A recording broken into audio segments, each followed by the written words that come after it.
Yang ketiga, kalau sudah tazkiyatun nafs, muraqabatun nafs, dakwah nafsiyah yang ketiga adalah jihadun nafs, jihad melawan nafsu. Nah, ini jihad yang paling besar, jihad yang paling utama, dan kata Nabi ini jihad yang paling berat. Raja'na min jihadil asghar ila jihadil akbar. Setelah perang Badar, kata Nabi, kita berangkat dari perang yang kecil menuju perang yang lebih besar. Dan jihad akbar itu adalah jihad melawan hawa nafsu. Ibu bapak sekalian, hadis lain menyebutkan salasun muhlikatun. Ada 3 hal yang sangat merusak. Suhun muta'un, wa hawaun muttabaun, wa ijabul mar'i bin nafsi. Ini hal yang merusak. Yang pertama, penyakit kikir yang diikuti. Yang kedua, wa hawaun muttabaun, nafsu yang diikuti. Wa ijabul mar'i bin nafsi, dan merasa benar dengan pendapat sendiri. Ini hal yang sangat merusak. Maka dalam rangka itu, kalau Quran menyebut tidak akan tercapai kebaikan kecuali mampu menginfakkan yang paling kita cintai. Nah, ini piramidnya berbalik. Dibalikin. Siga asepan anu dijungkirkeun. Kalau belum bisa berinfak dengan barang-barang yang kita cintai, berinfaklah dengan barang-barang yang sudah tidak dicintai. Selesai pengajian di Pusdai ini, pulang sampai ke rumah ibu, buka lemari. Aya sabaraha acuk anu tos teu kaanggo ku urang. Rarad, seuseuh, bersihan, rapihkeun. Kasihkan kepada mereka yang membutuhkan. Buat apa? Jadi penghuni lemari. Kapungkur mah dipeser saat-saatan pandemi, eta teh kojona acuk teh. Da pedah urang ge langsing keneh. Ai nuju pandemi pan seueur tuang sareng kulem. Diango eta acuk teh lain langsing kalah kajiga langseng. Malahan ceuk salaki mah jiga leupeut sia manyai make baju eta teh. Udah bersihkan, ini sudah enggak kepake nih. Infakkan kepada orang lain. Bapak punya sarung di lemari kita. Ada berapa yang sudah tidak kepake? Mau jadi kolektor sarung? Mending ambil, bersihkan, kasih ke rumah-rumah yatim. Anak-anak yatim piatu lebih membutuhkan itu. Anak-anak santri di pondok-pondok pesantren lebih membutuhkan itu. Mereka kaum fakir dan miskin lebih membutuhkan itu. Kita cukup punya 1-2 sarung. Yang lainnya berikan kepada mereka. Infak belum kuat dengan jutaan. Ratusan ribu tidak kuat juga. Puluhan ribu masih berat juga. 20 ribu berat keneh. 10 ribu teu kuat keneh. 5 ribu berat keneh. 2 ribu berat keneh. 1000 berat keneh. 500 perak Pak. 500 perak oge Ustaz Dendi milihan koinna teh anu geus hideung teh. Herang soten digosok ku daun asem eta mah. Tiap Jumaah tapi istiqomah Pak nyumbang diasupkeun kana koropak jariah 500 perak nu hideung teh kletrek. Insyaallah jadi ahli surga amin ya robbal. Hanya jangan heran kalau di surga orang itu tampan-tampan, putih, bersih, rombongan ieu hararideung we di surga teh. Meureunna negro na surga eta teh. Ditanya ku wartawan di ditu kunaon ieu di surga hararideung kieu? Manawi baheula unggal ka masjid Pusdai 500 perak nu hideung wae abdi teh.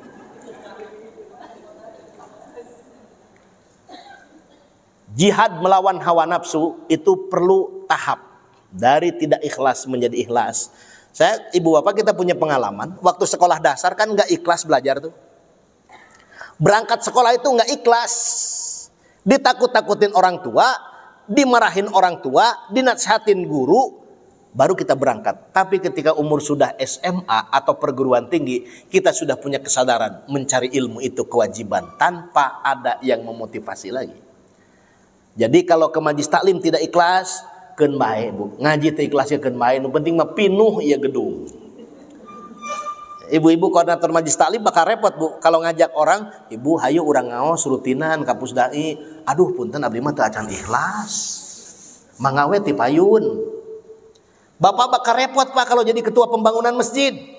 Begitu kita himbau Bapak Ibu sekalian, silakan kita bangun, ini adalah rumah Allah, Baitullah, tempat kita beribadah, berapapun yang diberikan. Semua orang yang menahan, aduh punten abdi mah teu acan ikhlas, eueuh nu nyumbang Pak. Jadi kalau ibadah belum ikhlas, lanjutkan ibadahnya. Berhenti tidak ikhlasnya, bukan berhenti ibadahnya. Wah, percuma orang ibadah teu ikhlas mah. Tidak percuma. Dibandingkan nyetir ibadah bisa mendingan eta. Ibu bapak sekalian, ini yang pertama. Nabi melakukan dakwah nafsiyah. Begitu Nabi menyampaikan dakwah kepada istrinya, itu disebut dengan dakwah fardiyah. Pribadi mengajak orang lain. Itu berlaku ayat wa ahlikum naro. Ibu-ibu bapak sekalian, setelah sendiri menyelamatkan dari sengatan api neraka dengan ta'muruna bil ma'ruf wa tanhauna 'anil munkar, berikutnya perintah kepada kebaikan keluarga kita. Sehingga ada salah satu hadis, tumbuhkan kepada anak-anak kita 3 hal. Adibu auladakum bisal khisal. Ajarilah anak-anak kita dengan 3 pelajaran penting. Yang pertama, hubbi nabiyikum. Tumbuhkan kepada anak kita mencintai nabinya. Nabi sudah tiada, cintai generasi-generasi nabi. Al ulama warasatul anbiya.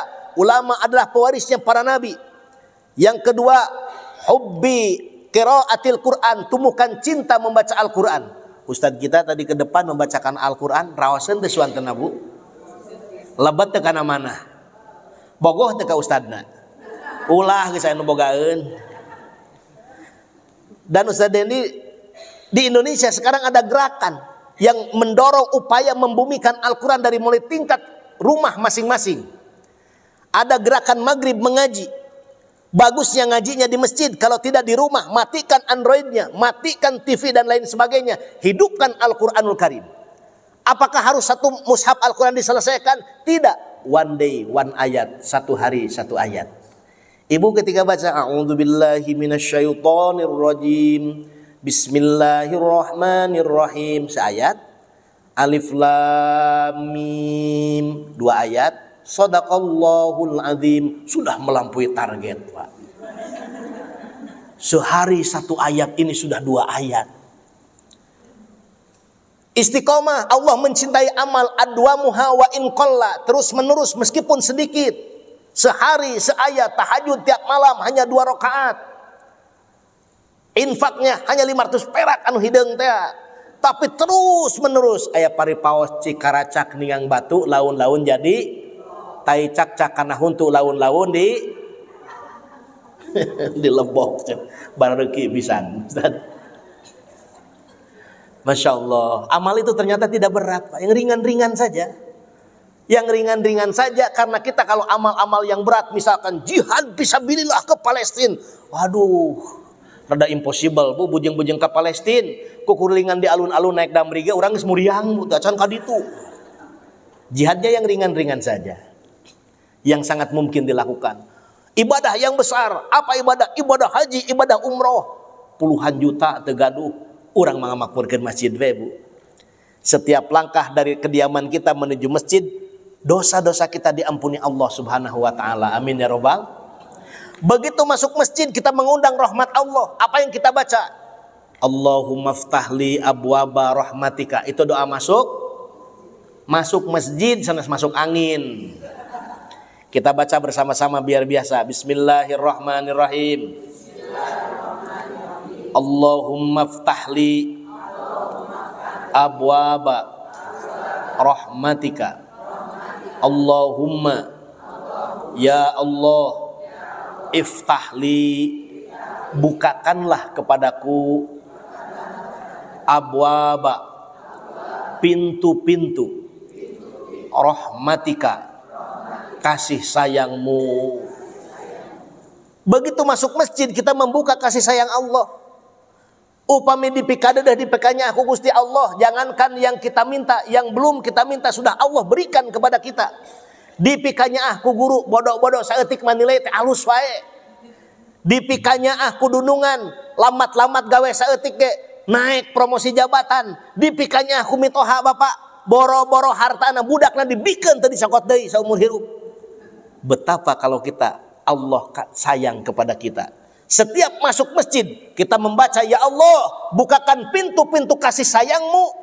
Kalau suaminya masuk masjid membuka pintu kasih sayang Allah, istrinya masuk masjid terbuka untuk istrinya, anak-anaknya masuk masjid, maka kasih sayang Allah terbuka. Bukan hanya urusan dunia, akhirat pun selesai.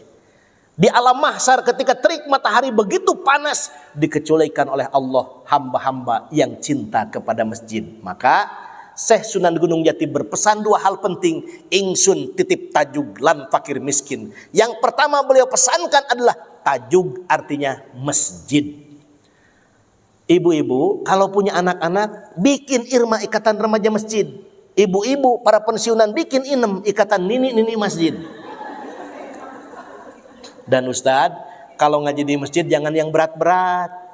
Maklum para pensiunan, saya tersadarkan ini, ada beberapa jemaah yang dianggap pengetahuan Islamnya luas.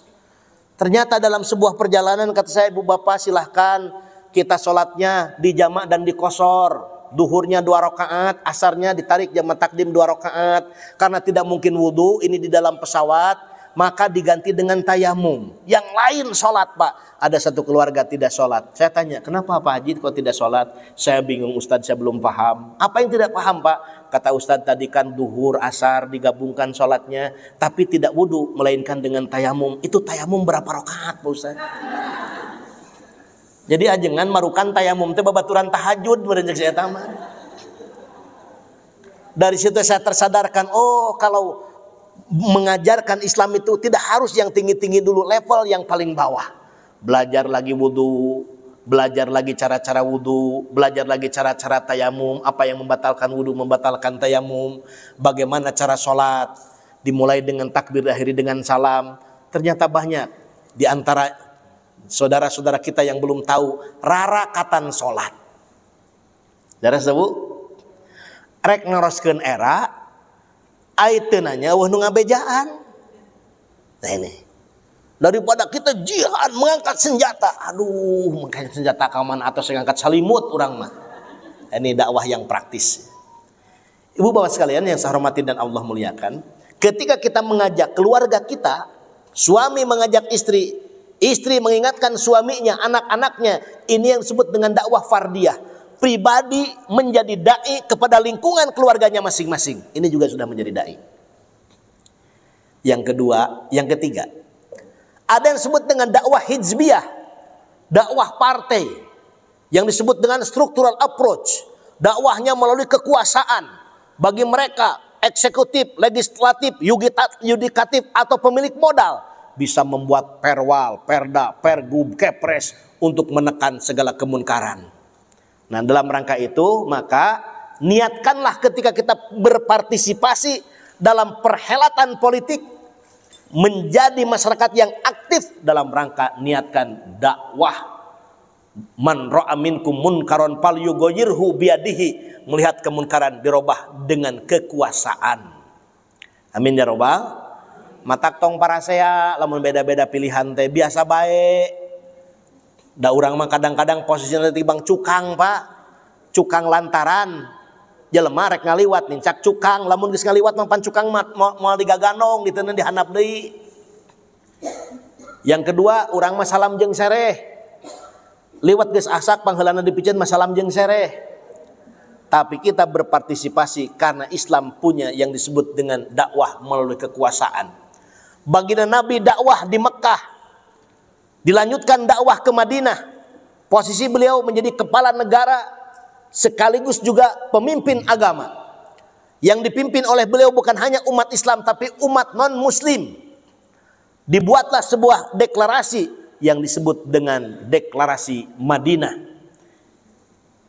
Maju umat Islam bisa menjadi rahmatan lil alamin, diterima oleh semua pihak sampai Nabi kembali ke Mekah, terjadi futuh Makkah. Ini dakwah dengan kekuasaan, Bapak Ibu sekalian. Kalau ini dilaksanakan, maka akan menjadi umat yang terbaik. Ketika umat Islam baik pada level pribadi, keluarga, pada level warga, bangsa dan negara digunakan sebagai peluang dakwah, maka Al-Quran menjaminnya. Kuntum khairu ummatin ukhrijat linnas ta'muruna bil ma'ruf wa tanhauna 'anil munkar wa tu'minuna billah, al-ayah. Itu surah Ali Imran ayat 110. Menjadi umat yang terbaik ketika melakukan 4 hal. Yang pertama ta'muruna bil ma'ruf, atau yang pertama ukhrijat linnas, jadi historical agent, jadi fa'ilut tarikh, jadi pelaku sejarah. Kalau dalam dunia bisnis Bu gampang. Kalau jadi pelaku itu Apakah kita penjual atau pembuat produk atau pembeli? Pembeli berarti konsumen. Penjual masih termasuk subjeknya. Pembuatnya subjek. Kalau di Bandung ini geus dibahasakeun ti kapungkur Bandung teh heureun ke tangtung. Sabab nu sakola ge kudu ka Bandung, neleng-nenggung, gera gede, gera jangkung, gera sakola ka Bandung. Jadi nu sarakola teh ka Bararandung, nu arulin ka Bararandung, nu balanya ka Bararandung. Maka di Bandung kalau kita perhatikan, makanan apapun yang dijual, bahkan minuman apapun yang dijual laku, Bu. Mimiti anu dijingjing, digandong, dikelek, dipanggul sampai yang bertaraf internasional laku. Kenapa? Karena pengunjungnya banyak. Nah, kemudian kita balikan kepada diri kita. Kalau semua makanan yang dijual di Bandung laku, nah urang teh nu ngadamel eta tuangeun anu ngicalna atau napi anu meserna. Kalau beli konsumtif, membuat produktif, menjual masih produktif. Minimal pilihan kita dua, jadi pembuat atau penjual. Jangan selamanya jadi pembeli, itu konsumtif. Anggoan anu dianggo, nah urang teh nu ngadamel anggoan, anu ngadamel lawona atanapi anu meserna hungkul. Beli berarti konsumtif. Peluang usaha begitu banyak, tetapi kita tidak produktif dan tidak aktif. Singapura itu kalau di sisi negara tidak memproduksi apa-apa, hanya jadi penjual, menjual jasa. Jepang jadi produser, pembuat meskipun tidak dibuat di negaranya. Ini persaingan sudah seperti itu. Umat yang terbaik adalah ukhrijat linnas, menjadi pemain bukan penonton. Yang pertama. Yang kedua, ta'muruna bil ma'ruf, humanisasi, memanusiakan manusia. Saya pecinta hewan, pemelihara hewan. Dari dulu doma jalu kawin jeung doma bikang. Di abad milenial tidak pernah saya temukan doma jalu kawin jeung doma jalu deui. Tapi manusia jalu jeung jalu, bikang jeung bikang. Istiqomah keneh sato dibandingkeun jeung jelema tina kahadean. Laras Bu, sehingga muncul istilah LG, lepet, gehu, bala-bala jeung tempe. Dan memang ada kontribusi juga Pak, kenapa laki-laki berjiwa perempuan? Ternyata ada satu sistem pendidikan yang dimulai dari tingkat keluarga yang harus kita perbaiki. Laki-laki mesti punya jiwa laki-laki, dan itu hanya bisa diturunkan oleh orang tua laki-laki. Maka Luqmanul Hakim memberikan nasihat kepada anaknya laki-laki kepada laki-laki. Nabi Ibrahim memberikan pendidikan kepada anaknya Ismail laki-laki kepada laki-laki. Tapi faktanya dalam kehidupan sekarang Pak, kita juga perlu introspeksi. Yang ngurus anak laki-laki ataupun anak perempuan lebih banyak perempuan, ibu-ibu. Ngajajab ka sakola di mimiti TK ku indungna, SMP ku indungna, SMA ku indungna. Mangkaning bari rek nyimpang ka salon. Budak nanti nungguan mimiti main handphone. Geus jenuh, cek mana teh atuh perawatan. Ujang oge. Akhirnya perawatan. Apa yang ditransfer, nilai-nilai perempuan atau feminisme kepada laki-laki. Akhirnya teh ngonek Pak. Jangan heran kalau anak-anak kita yang remaja itu pulang kampung Pak. Ke kampung kita ketemu kakeknya, neneknya. Ulin ka kebon aya tangkal kalapa. Ujang hanaang bapak ieu pang naekankeun kalapa. Rata-rata anak laki-laki sekarang geus teu bisa naik tangkal kalapa. Urang download we Pak kage murag sorangan. Padahal mah nu ngaranna naek tataekan teh eta teh pagawean lalaki, tapi lalaki ayeuna geus teu bari sanaekeun awewe mah da bisi jalingkak teh. Kemampuan dasar laki-laki bisa lompat, bisa naik. Geus arareueuh ayeuna. Itu jiwanya jiwa perempuan. Kurungnya laki-laki tapi kuringnya perempuan. Ini sehingga hobinya juga nanti jadi lain-lain seleranya itu. Seperti yang sekarang menjadi permasalahan moral secara nasional bahkan internasional. Bapak Ibu yang dirahmati Allah Subhanahu wa taala. Kemudian yang ketiga, tanhauna anil munkar, liberasi, membebaskan manusia dari segala jenis kemunkaran. Tu'minuna billah, yang keempat transendensi, penguatan nilai-nilai ilahiyah. Siapa yang harus berdakwah itu? Al-Quran menjawabnya, tadi ayatnya dibacakan oleh Ustaz kita. Wal takum minkum ummatun yad'una ilal khair. Harus ada segolongan di antara kalian yang yad'una ilal khair. Para alim ulama memberikan pemahaman minkum di situ, minnya litab'id, sebagian saja. Artinya tidak semuanya harus jadi dai, tapi mereka yang punya kualifikasi tertentu harus mau menjadi dai untuk meningkatkan kualitas dai. Maka Majelis Ulama Indonesia di tingkat pusat ada yang disebut dengan standarisasi dai. Ulah duikeun ka aya dai maca Quran ge gurawil maghdubi alaihim kene ya Pak. Sehingga distandarisasi, minimal standar bacaan ayatnya, standar pemahaman ayatnya, standar pemahaman keislamannya. Ternyata Pak Ustadz Dendi, beberapa dai populer yang biasa muncul di media itu, begitu ikut standarisasi dai, banyak yang tidak lulus. Keung Bu, di supiran ternyata menege can nimu nyupiranana paur. Nu kuduna eureun kalah ka ngagas, nu kuduna ngagas kalah ka ngerem. Wa aftahu bi ghairi ilmin, nanti berfatwa tidak sesuai dengan kapasitas keilmuannya. Tetapi sebagian para alim ulama memberikan pemahaman minnya min lil bayan, sehingga semuanya berhak menjadi dai. Ini menjawab krisis kuantitas dai. Yang penting kita semua menjadi dai, seluruh umat Islam yang sudah mukallaf itu menjadi dai pada level masing-masing. Kalau kita levelnya rumah tangga, jadilah dai pada rumah tangga masing-masing. Kalau level warga, dakwahlah pada level warga di sekitar warganya masing-masing. Kemana dakwah kita? Wal takum minkum ummatun yad'una ilal khair. Yang pertama disebut al khair. Ibu bapak, al khair dengan al ma'ruf kalau kita baca terjemahan, jika tidak percaya buka Androidnya, al ma'ruf dengan al khair itu yang sama-sama bahasa Arab diartikan al khair kebajikan, al ma'ruf kebaikan. Lalu apa beda kebajikan dan kebaikan? Jangankan diamalkan, dipahaminya juga sudah rumit. Tapi kalau kita gunakan beberapa pemahaman para mufassir, ternyata al-khair itu al-Islam. Yad'una ilal khair, jelas dakwah yang utama adalah melakukan islamisasi, mengislamkan orang lain.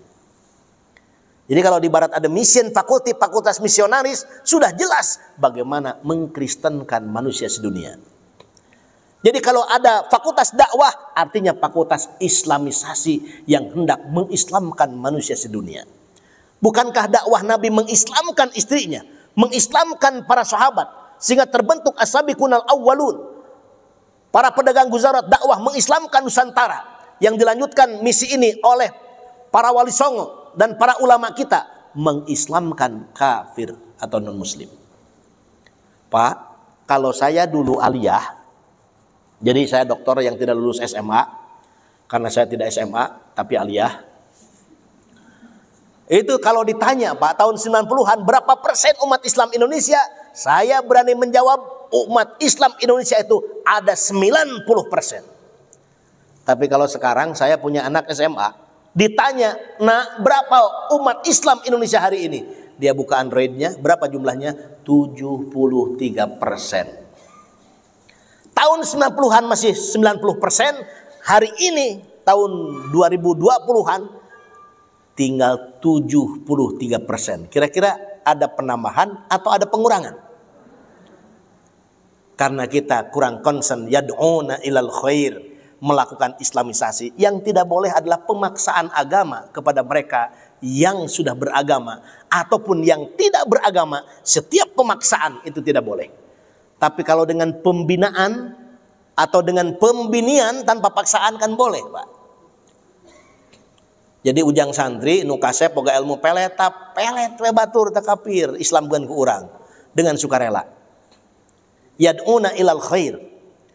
Kalau mereka sudah masuk Islam, baru yang dilakukan adalah ta'muruna bil ma'ruf wa tanhauna 'anil munkar, yang kita kenal dakwahnya berbentuk amar ma'ruf nahi munkar di dalam.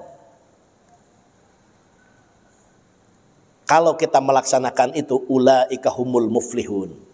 Bagaimana cara melaksanakannya? Al-Quran menjawab, ud'u ila sabili rabbika bil hikmah. Ajaklah manusia kepada jalan Tuhanmu bil hikmah. Dengan hikmah, yud'a biha arbabul uqala. Mendakwahi mad'u yang pinter-pinter, arbabul uqala, dengan hikmah. Mau itu hasanah, siapa yang dakwahinya? Mereka orang awam.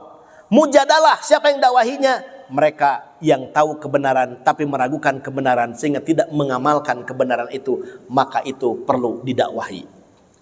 Berkembang sekarang itu Pak, di kalangan anak-anak milenial yang disebut dengan agnostik, mengaku bertuhan tapi tidak beragama. Ini perlu mujadalah, berdebat dengan mereka.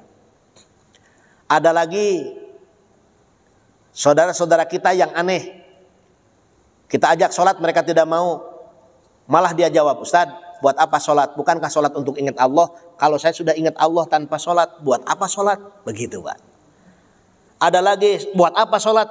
Sholat itu kan tanhauna anil fahsai wal munkar, mencegah perbuatan keji dan munkar. Saya tidak berbuat keji dan berbuat munkar, buat apa sholat?